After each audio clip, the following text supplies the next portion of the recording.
Hello बच्चों। अपना जो टॉपिक है वो है एयर पोल्यूशन कंट्रोल। एनसीईआरटी में जो मेन इंपॉर्टेंट पॉइंट है उसी का डिस्कशन कर रहे हैं पोल्यूशन चैप्टर में, इन्वायरमेंटल इश्यूज में। एयर पोल्यूशन कंट्रोल की जो एयर पोल्यूशन कॉज हुआ है उसको कैसे अपन कंट्रोल कर सकते हैं। उसके अंदर इम्प्योरिटीज अलग अलग टाइप की हो सकती है। वहां पर एयर पोल्यूटेंट में भी हो सकता है गैसियस, हो सकता है पार्टिकुलेट, हो सकता है सॉलिड। जो गैसियस जो एयर पोल्यूटेंट है उसको कंट्रोल करने के लिए यहाँ पर अपने पास जो टोटल मेथड्स है वो तीन है। कंबेशन, एड्सॉर्प्शन और एब्जॉर्प्शन की जो गैसेज हैं उनको या तो कंबेशन, उनको ऑक्सीडेशन कर दो, या उनको एड्सॉर्प्शन किसी मेटल आयन पे सरफेस पे या किसी भी चीज से एब्जॉर्ब करवा दो। जैसे अब यहाँ पर ये हमारे सिलेबस में नहीं है तो इसको अपन को डिस्कस नहीं करना, एनसीईआरटी में भी नहीं दिया है तो अपन को ध्यान नहीं रखना। इंपॉर्टेंट आता है पार्टिकुलेट मैटर। कि पार्टिकुलेट मैटर जो होता है उस जो पोल्यूटेंट होता है उनको कंट्रोल करने के लिए दो मेथड है। एक होता है अरेस्टर, एक होता है स्क्रबर।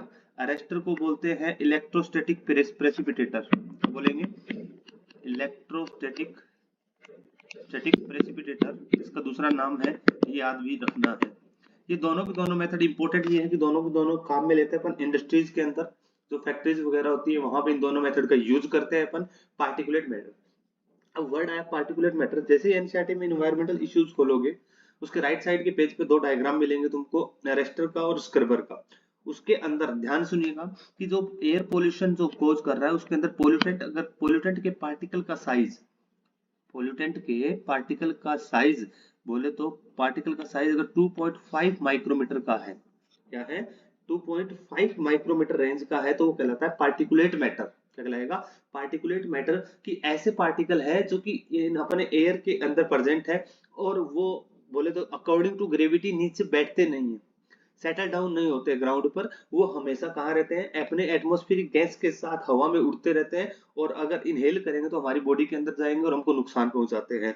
तो ऐसे मैटर को अपन बोलते हैं पार्टिकुलेट मैटर, जिनकी साइज की रेंज क्या है 2.5 micrometre according to CPCB.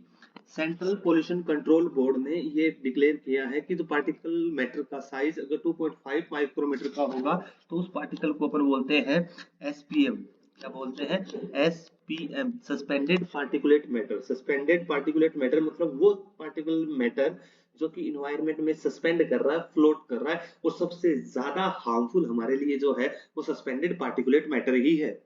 Clear है? तो इसको अपन कैसे दूर कर सकते हैं, कैसे इनको अपन कंट्रोल कर सकते हैं, ये मेथड्स अपने सिलेबस में दी गई है।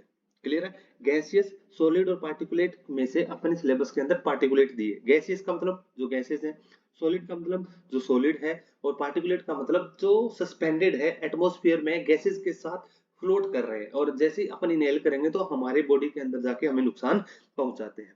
क्लियर है? तो ये सीपीसीबी वाला एग्जाम में आया वो क्वेश्चन है कि सेंट्रल पोल्यूशन कंट्रोल बोर्ड के अकॉर्डिंग पार्टिकुलेट मैटर का साइज कितना होना चाहिए? 2.5 माइक्रोमीटर होना चाहिए और इन्हें सस्पेंडेड पार्टिकुलेट मैटर बोलते हैं, जो कि सबसे ज्यादा हार्मफुल है हमारे लिए।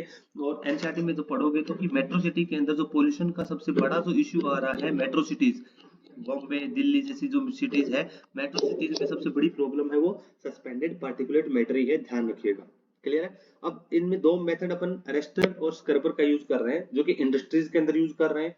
अरेस्टर को अरेस्ट करना बोले तो अरेस्ट करना मतलब पकड़ना, एक प्रकार से देखेंगे कैसे अरेस्ट करते हैं। दूसरा इलेक्ट्रोस्टैटिक प्रेसिपिटेटर, इसी का नाम है। बोले तो इलेक्ट्रोस्टैटिक का मतलब करंट का कुछ ना कुछ यूज होगा। नेक्स्ट है स्क्रबर। ध्यान रखिएगा दोनों की दोनों मेथड कहाँ यूज होती है? इंडस्ट्रीज में यूज होती है। क्लियर है? चलिएगा नेक्स्ट देखते हैं। जो अपन ने तीसरे टाइप का सॉलिड जो बताया कि सॉलिड वेस्ट है, उनकी दो मेथड है उनको बंद कर बोले तो कंट्रोल करने के लिए। तो जस्ट सिंपल एक बार थोड़ा सा ध्यान रखना, कई बार पूछ ले तो इतना ज्यादा नहीं है, हमारे पार्टिकुलेट मैटर का ही कंट्रोल करने वाला है। सॉलिड को ऑक्सीजन की प्रेजेंस में जलाना इंसिनरेशन कहलाएगा, ऑक्सीजन की एब्सेंस में जलाना पायरोलिसिस कहलाएगा। क्लियर है ना? पायरोलिसिस का मतलब एक प्रकार से पिघलाना है। क्या है? पिघलाना। बोले तो ऑक्सीजन की एब्सेंस में बर्न करना पायरोलिसिस है, ऑक्सीजन की प्रेजेंस में बर्न करना इंसिनरेशन। क्लियर है? चलिएगा अब अपन देखते हैं कि ये ईएसपी या बोले तो अपना अरेस्टर क्या है, कैसे काम करता है। चलिएगा देखना भाई, यहाँ पर अपन ने बनाए हैं कि जो हाई वोल्टेज इलेक्ट्रोड वायर, जो कि अपने देखना सेंटर के अंदर जो ब्लैक कलर के अंदर दिख रहा है, ये क्या है? हाई वोल्टेज इलेक्ट्रोड वायर है। कि ये इलेक्ट्रोड वायर है जिसके साथ अपने हाई वोल्टेज को कनेक्ट किया है। क्लियर है? अब इसके आगे की ओर जो ग्रीन कलर के अंदर दिख रही है, जो कि मेटल की प्लेट्स है, जो मेटल की जो प्लेट्स है, ये मेटल की प्लेट है अपने, जो ग्रीन कलर के अंदर दिख रही है, इसको मैं मार्क कर रहा हूँ, ये मेटल की प्लेट्स है। और ये मेटल की प्लेट जो है पॉजिटिवली चार्ज प्लेट है, क्योंकि मेटल है, मेटल के ऊपर चार्ज अपन को पता है पॉजिटिव होता है, तो पॉजिटिवली चार्ज प्लेट है। और ये क्या की गई है, ग्राउंडेड। पॉजिटिवली चार्ज प्लेटेड क्या है, ग्राउंडेड। ग्राउंडेड का मतलब ध्यान रखना, ग्राउंडेड का मतलब यहाँ पे फिक्स से है।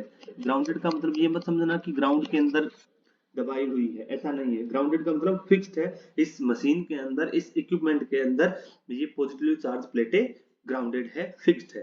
क्लियर है? अब सुनिएगा कैसे इसकी मैकेनिज्म है। दो ही चीजें हैं, हाई वोल्टेज इलेक्ट्रोड वायर और ये क्या है, पॉजिटिवली चार्ज मेटल प्लेट। अब जो हाई वोल्टेज इलेक्ट्रोड वायर के चारों ओर, जैसे अपन ने इसके पॉइंट्स बोले तो इलेक्ट्रोड के चारों ओर अपने करंट अलाउ किया, एनोड कैथोड से करंट हमने शुरू दिया, हाई वोल्टेज करंट देंगे, तो क्या है, हाई वोल्टेज का इलेक्ट्रोड वायर है, उससे इलेक्ट्रॉन इमिट होना शुरू होगा, इलेक्ट्रॉन इमिट होना शुरू होगा इन रोड से, और इलेक्ट्रॉन के क्लाउड्स बन जाएंगे इनके चारों ओर। किनके चारों? इलेक्ट्रोड वायर के चारों ओर। जो इलेक्ट्रोड की रोड है, जो रोड है, उनके चारों ओर इलेक्ट्रॉन एक्साइट हो चुके हैं हाई एनर्जी ऑब्टेन करके हाई वोल्टेज के ऊपर, तो इनके चारों ओर इलेक्ट्रॉन का क्लाउड बन चुका है, इनके चारों ओर इलेक्ट्रॉन का क्लाउड बन चुका है। और इलेक्ट्रॉन का ये क्लाउड क्या कहलाता है, कोरोना। क्या कहलाएगा? कोरोना। ये कोरोना वो नहीं है, ये कोरोना क्या है कि जो इलेक्ट्रोड वायर है उसके चारों ओर हाई वोल्टेज की प्रेजेंस में जो इलेक्ट्रॉन्स के क्लाउड है, वो क्या है, कोरोना है। क्लियर है? अब क्या किया है हमने कि एक साइड से यहाँ से डर्टी एयर, क्या डर्टी एयर को हमने पास किया। डर्टी एयर का मतलब है जैसे ही कोई भी मतलब अपन मशीन वगैरह चला रहा है जिससे पोल्यूशन कोज हो रहा है, जिससे डस्ट पार्टिकल निकल रहे हैं, वो है डर्टी एयर। और डर्टी एयर को बहुत ज्यादा स्लो स्पीड पर, इस स्पीड पे बहुत ज्यादा स्लो स्पीड पर अपने यहाँ से पास करवाया। जैसे ही डर्टी एयर को यहाँ से पास करवाते हैं तो यहाँ पर जो पार्टिकल होते हैं, जो पार्टिकुलेट मैटर होते हैं, जो पार्टिकुलेट मैटर स्लो स्पीड पे यहाँ से जाते हैं, तो उस कंडीशन में क्या होता है कि ये जो इलेक्ट्रॉन के क्लाउड से होकर जब गुजरते हैं तो इलेक्ट्रॉन इनके साथ अटैच हो जाते हैं, इनके पार्टिकुलेट मैटर के साथ ये इलेक्ट्रॉन क्या हो जाएंगे, अटैच हो जाएंगे। और जैसे पार्टिकुलेट मैटर के साथ ये इलेक्ट्रॉन अटैच हुए तो बोलो पार्टिकुलेट मैटर पे चार्ज क्या हो गया, नेगेटिव हो गया। और अब ये जैसे ही इन मेटल प्लेट से होकर गुजरेंगे, इनके बीच में से गुजरेंगे, तो ये मेटल की प्लेट कैसी है, पॉजिटिवली चार्ज है। और जो पार्टिकुलेट मैटर आ रहा है उनके ऊपर चार्ज कैसा है, नेगेटिव है। तो ये क्या करेगी, पॉजिटिवली चार्ज प्लेट इनको अपने साथ अट्रैक्ट करेगी और अपने ऊपर सेटल डाउन कर देगी, या बोले तो उनको पकड़ लेगी, या उन्हें बोले तो अरेस्ट कर लेगी। पॉजिटिव चार्ज प्लेट से होकर जाएगा तो इलेक्ट्रॉन उनकी ओर अट्रैक्ट होगा और वहां पर ये पार्टिकुलेट मैटर चिपक जाएंगे। और अब यहाँ से जो एयर निकलेगी, जो गैसेस निकलेगी, वो कंपैरेटिवली पहले के कंपैरिजन में क्या होगी, क्लीन एयर होगी। देखिएगा पोल्यूशन यहाँ पर कम हो रहा है, पोल्यूशन खत्म नहीं हो रहा। क्लियर है? कम किया जा सकता है, खत्म नहीं होगा। डन। चलिएगा यहाँ से जो एयर निकली है वो पहले के कंपैरिजन में क्या निकली है, क्लीन एयर निकली है। डन। तो यहाँ पार्टिकुलेट मैटर इन प्लेट्स के ऊपर सेटल डाउन हो जाएंगे। तो ये है ईएसपी, इलेक्ट्रोस्टैटिक प्रेसिपिटेटर। बोले तो इलेक्ट्रोस्टैटिक करंट की प्रेजेंस में पार्टिकुलेट मैटर को प्रेसिपिटेट करना, सेटल डाउन करना ही इलेक्ट्रोस्टैटिक प्रेसिपिटेटर है या अरेस्ट है। क्लियर है? कैसे हुआ, डर्टी एयर को स्लो स्पीड, बिल्कुल स्लो स्पीड से जाना चाहिए कि उनको टाइम मिले, इलेक्ट्रॉन उनके ऊपर फिक्स हो जाए। जैसे ही डस्ट पार्टिकल कुछ निकलेंगे तो इनके साथ इलेक्ट्रॉन अटैच हुए तो नेगेटिव चार्ज हो गया, आगे पॉजिटिव चार्ज प्लेट अट्रैक्ट कर लेगी। 100% प्योर नहीं होगी, कुछ एक बहुत ज्यादा छोटे साइज के होंगे पार्टिकुलेट मैटर, तो वो मे भी इसको क्रॉस कर सकते हैं, हो सकता है उनको कंट्रोल नहीं कर पाए, बट पहले के कंपैरिजन में पॉल्यूशन हमने कम कर दिया। क्लियर है? और इससे हम 99% पार्टिकुलेट मैटर को क्या कर सकते हैं, सेपरेट कर सकते हैं। समझ गए ना कि छोटे मोटे कुछ एक दो अगर बहुत ही ज्यादा छोटे साइज के होंगे तो मे भी अपने से कंट्रोल नहीं होंगे, वो निकल भी सकते हैं। और गैसेस इंप्योरिटीज इससे अलग नहीं कर सकते, गैसेस होगी वो डायरेक्ट यहाँ से पास हो जाएगी। तो 99% पार्टिकुलेट मैटर को सेपरेट कर सकते हैं अपन ईएसपी के थ्रू। तो नेक्स्ट मेथड है वो है स्क्रबर। स्क्रबर का नाम तो सुना ही होगा। क्या है स्क्रबर? सुनिएगा, बर्तन धोने वाला नहीं है। यहाँ पर इस प्रकार का जो डायग्राम अपने बनाया ये है, यहाँ से अपने पास करवाइए डर्टी एयर। डर्टी एयर जैसे ही यहाँ से जाएगी, डर्टी एयर के अंदर पार्टिकुलेट मैटर भी है और गैसेस भी है, गैसेस भी और पार्टिकुलेट मैटर भी है। और यहाँ पे जो रेड कलर के अंदर जो दिख रहे हैं, ये रेड कलर के अंदर जो अपने बना रखे हैं, यहाँ से किसकी स्प्रे हो रही है, लाइम वाटर की। ये जो पाइप है इसमें क्या है, लाइम वाटर, और लाइम वाटर स्प्रे हो रहा है।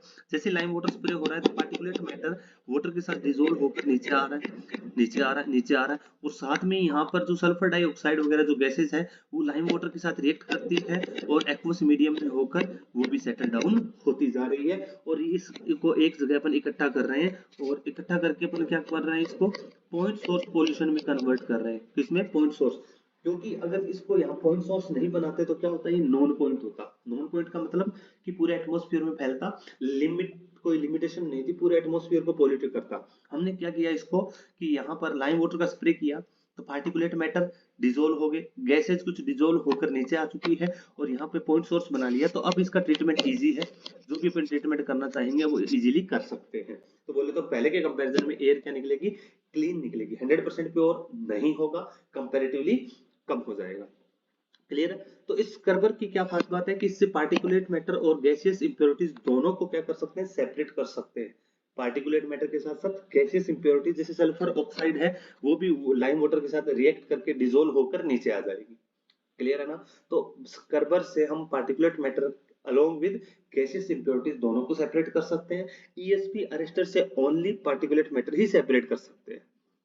क्लियर है ना? इतना ध्यान रखें। एग्जाम में पूछे कि दोनों में बेस्ट मेथड कौन है, कौन सी सोचिएगा, नहीं, जो तुम सोच रहे हो वो नहीं है। स्क्रबर बेस्ट मेथड नहीं, दोनों अपनी अपनी जगह सही है। जिस चीज की रिक्वायरमेंट होगी उसी के अकॉर्डिंग हम क्या करेंगे, या तो ईएसपी लगाएंगे या स्क्रबर। अगर हमारे इंडस्ट्री ऐसी है जहां पर गैसियस इंप्योरिटीज पार्टिकुलेट मैटर दोनों साथ में निकल रहे हैं तो वहां स्क्रबर लगाएंगे। अगर जहां गैसियस इंप्योरिटीज कम है, पार्टिकुलेट मैटर ज्यादा है, तो वहां ईएसपी लगाएंगे। दोनों अपनी अपनी जगह दोनों सही है। एग्जाम में पूछे पार्टिकुलेट मैटर के लिए ठीक कौन सी है, ईएसपी अरेस्टर, और अगर पार्टिकुलर मैटर के साथ साथ गैसियस इंप्योरिटीज के लिए कौन है, स्क्रबर। क्लियर है? दोनों की दोनों इंपॉर्टेंट है। अब इसकी डायग्राम देख लेते हैं किस टाइप का था जो अपन बनाया है। ये 3D के अंदर डायग्राम दिख रहा है, जो रेड कलर के अंदर दिख रही है थिन मेटल की रोड है। इनके साथ अपने हाई वोल्टेज इलेक्ट्रोड लगा दिया। जैसे हाई वोल्टेज लगाई है, इसके ऊपर आगे देखो ये रेक्टेंगुलर शेप के अंदर मेटल की प्लेट लगी हुई है, पॉजिटिवली चार्ज है। यहाँ से इनकमिंग गैस पार्टिकल बोले तो यहाँ से अपन ने गैस पार्टिकल एंटर करवाए। और यहाँ पर जो सॉलिड पार्टिकल दिख रहे हैं ये पार्टिकुलेट मैटर है जिनकी रेंज 2.5 माइक्रोमीटर से है। जैसे ही अपन हाई वोल्टेज लगाया तो थिन जो मेटल की रोड दिख रही है, इनके चारों ओर क्या होंगे, इलेक्ट्रॉन्स के क्लाउड होंगे। और इलेक्ट्रॉन्स के क्लाउड को क्या बोलेंगे अपन, कोरोना। क्या बोलेंगे, कोरोना बोलेंगे। और यहाँ जैसे ही डस्ट पार्टिकल जाएंगे तो वो नेगेटिवली चार्ज हो जाएंगे। और ये जो नेगेटिवली चार्ज पार्टिकल को पॉजिटिवली चार्ज प्लेट क्या कर लेगी, अपनी ओर अट्रैक्ट कर लेगी और अपने साथ क्या कर लेगी, सस्पेंड कर देगी, उनके साथ अटैच कर लेगी और आगे जाएगी आउटगोइंग गैस विदाउट पार्टिकल। तो बोले तो पार्टिकुलेट मैटर यहीं पर रह गया। 99% पार्टिकुलेट मैटर को ये सेपरेट कर देती है। और ये सॉलिड पार्टिकल के चारों नेगेटिव चार्ज दिख रहा है ना, ये क्या हो गए, इलेक्ट्रॉन्स। क्लियर है ना? तो ये डायग्राम जो हमने बनाया था वो वाला है।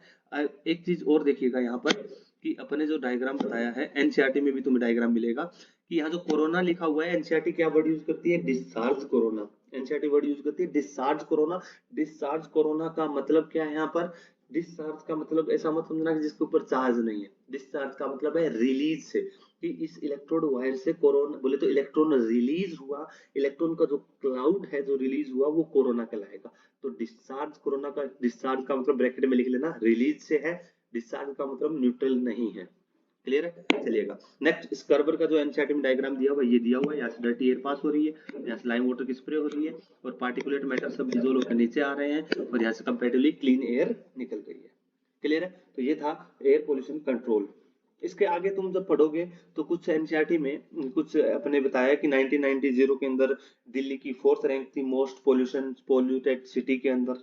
तो इसी को ध्यान में रखते हुए किसी पर्सन ने पीआईएल जारी कर दी थी, पब्लिक इंटरेस्ट लिटिगेशन, बोले तो जनहित में याचिका, जो कोर्ट में केस लगाते हैं ना, वो जारी कर दी थी। उसके लिए आगे से आगे नए नए कुछ रूल्स बनाए हैं, तो वो यूरो नॉर्म्स है, उनको थोड़ा सा देखना है। एग्जाम में डायरेक्ट आता है जो एनसीईआरटी में मेंशन है कि कौन सा यूरो नॉर्म्स कब आया, कब लागू हुआ, कैसे हुआ, वो सारी चीजें इंपॉर्टेंट है।